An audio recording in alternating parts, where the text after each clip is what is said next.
硕子，我又来了。今天要给你们分享一下浓郁的复古感的雀斑妆容。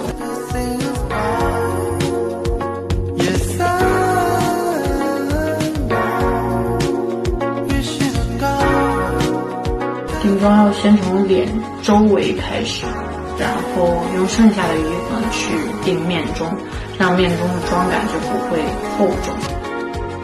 今天先画眉毛，眉毛上的粉底3分给它扫掉，直接用一个睫毛打底。我这边用到的还是爱杜莎的，把所有的眉毛全部往上面去刷。找个深一点的眉笔，然后先从眉尾开始把它延长，然后再去填补这个空隙。点眼妆也是蛮简单的，用到的是一个修容色，主要就是加强一下眼部的立体感就好。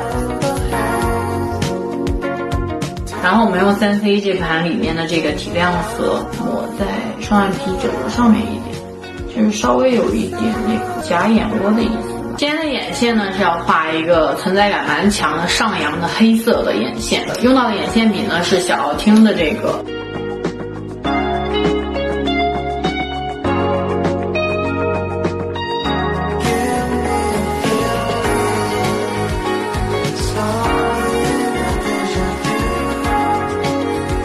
再用刚刚的阴影粉加深一下卧蚕的阴影线，还是用刚刚的提亮色提亮一下卧蚕和眼角。好了，接下来就是修容啦。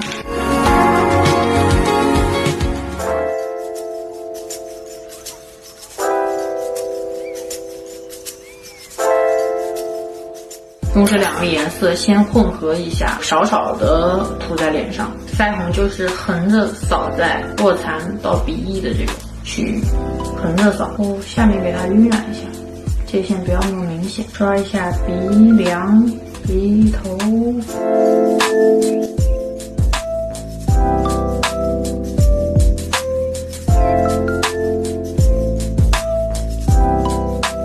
接着到今天的第2个重点，点雀斑啦。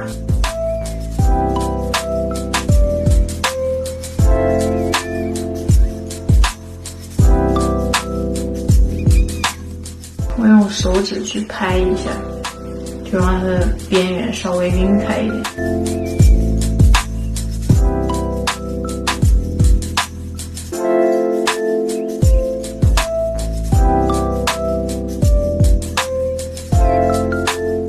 好啦，那我现在妆就画完了，稍等我去把头发吹干，然后换一件衣服再回来。